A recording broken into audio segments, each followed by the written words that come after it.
Isa ka ba sa napaindak at napasigaw sa dance moves ni Mamang Security Guard? Galaw pa lang, parang tanggal na ang sakit ng kasukasuan. Giling doon, ikot dito, ayos! Pero hindi lang sila basta security guard, minsan na rin silang naging bayani at inspirasyon.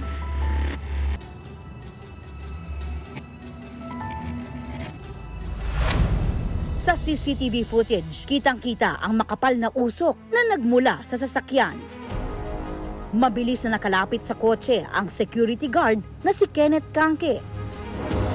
Sinubukan niyang buksan ang pintuan ng passenger seat.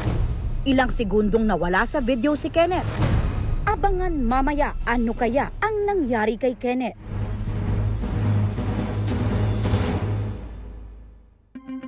Mahigit isang dekada ng security guard si Jean sa isang hotel sa Cagayan de Oro City.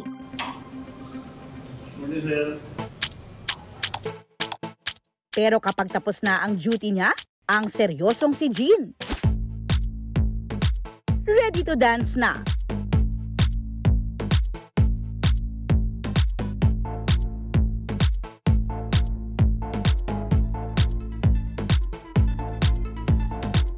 Sa totoo lang, bago papasukin ni Jean ang pagiging security guard, isa siyang dancer at trainer sa Davao City.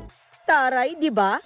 Kasi dati, 1990, nandun kasi may nagtuturo kami ng sayaw para promotion papuntang Japan, agency. Trainer pa ako doon na choreographer. Tapos nag-usap kami ng kasama ko na may contest sa Itbulaga. Sumali kami. Dinala namin na grupo is Rupa Dancer from Davao City. Kami yung nag-champion. July 31 po yun, 1995, nag-champion kami nun. Pero nang magsara ang agency kung saan siya nagtuturo ng sayaw, napilitan siyang maghanap ng ibang trabaho. At dito na siya nalinya sa pagiging security guard. Pero ang mas masakit kay Jean, ang takot na hindi makasayaw muli. Nag-stop kasi ako magsayaw 2007 kasi nung nag-close kami tapos disgrasya kasi ako sa motor ko, ma'am, na nabali yung paa ko kaya nawalan akong ganang sumayaw. Kaya nag-stop talaga ako kasi bali yung paa ko, may stainless. Pero gaya ng sayaw, bumagsak man, kaya pa rin bumangon gracefully. Papasalamat ako na hindi ko akalain na makalakad ako ulit, ma'am. Sa pangalawang pagkakataon na makabalik sa pagsasayaw ni Jean, itinodo na niya ang pag-indak.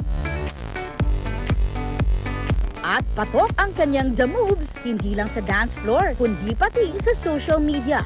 Ginagawa ko to kasi para good vibes lang na marami nanood na natutuwa sa akin kahit na may mga problema, yung gano'n. Tsaka yung exercise din, papawis. So.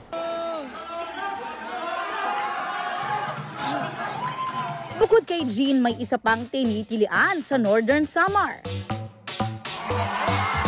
Paano ba naman kasi ang nagsisilbing judge ng kanilang dance contest? Si Manong Guard.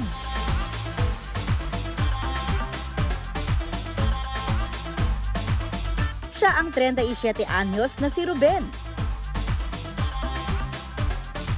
Kapag out sa duty, si Ruben, abay, dancer din pala.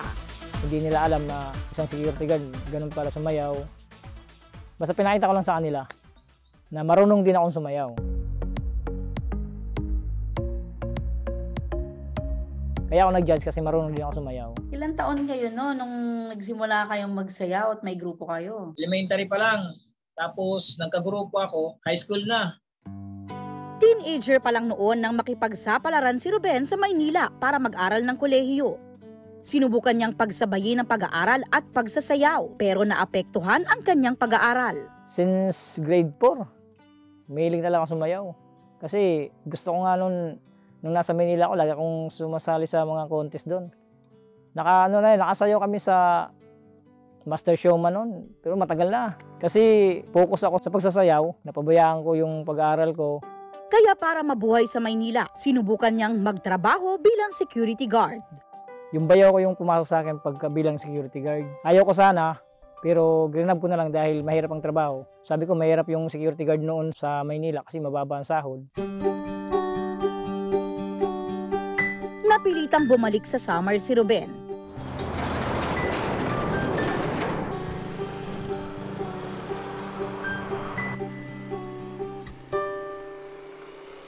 Pumasok na siya bilang security guard sa isang eskwelahan.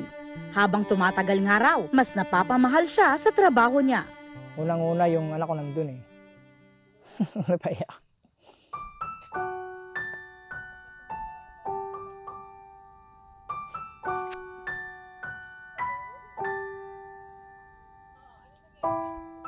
Hindi, kasi nababantayan ko sila.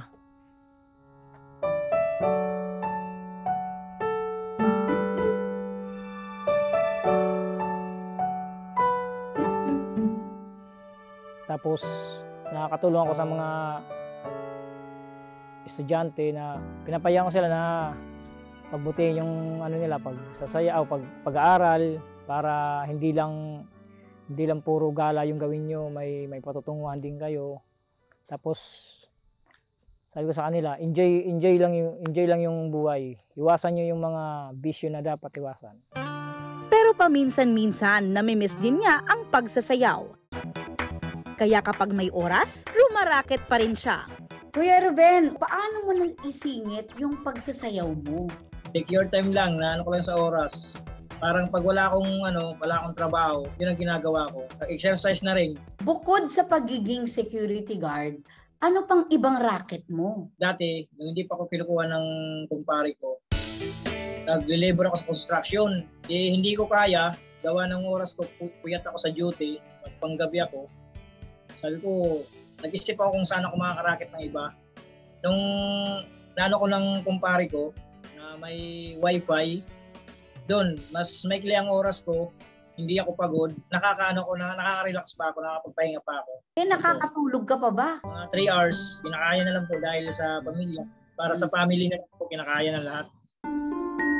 Aminado si Ruben na minsan nga raw gusto na niyang iwan ang pagsasayaw. Pero Kuya Ruben sabihin ko lang sa'yo wag na wag mong bibitawan yung pagsasayaw. Ikaw ito yung bumubuo sa pagkatao mo, yung pagsasayaw. Hindi naman daw niya pinagsisisihan ang napiling trabaho dahil para sa kanya, isang bukasyon ang pagiging security guard. Yung masasabi ko lang sa kapwa ko security guard, kung yung pangarap nila na katulad sa akin na hindi natuloy, siguro ipakita nyo sa ibang paraan. Tapos, ako kasi focus ako sa pamilya ko eh. Pero ganun pa rin, sumasayaw pa rin. Parang enjoy the moment na lang. Nag-enjoy na sa sarili ko na habang malakas pa, sasayaw ko. Kung sino man yung gusto talaga na i-grab yung pangarap nila, tuloy lang, tuloy. Sa mga kapwa ko security guard, sana hindi kayo sumuko. Tila nasa isang hukay man ang mga paa nila. Ilan sa mga security guard, hindi alintana ang magbuwis ng buhay para sa iba.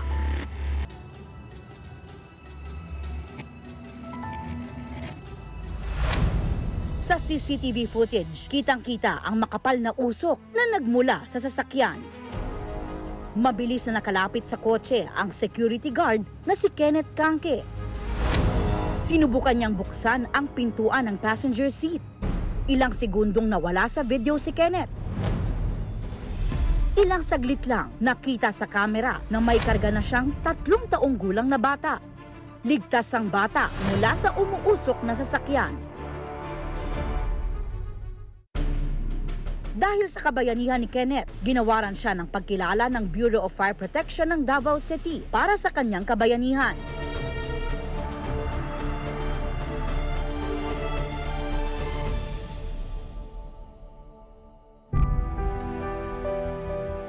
Pero Mayo noong nakaraang taon, pumanaw si Kenneth dahil sa isang aksidente. Nawala man si Kenneth, ang kanyang kabayanihan mananatiling buhay.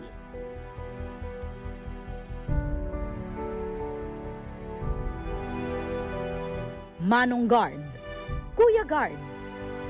Ano man ang tawag natin sa kanila, sa likod ng kanilang uniforme ay kwento ng pangarap,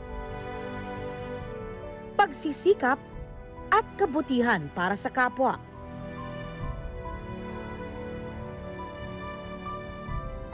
Isang snappy salute sa inyo.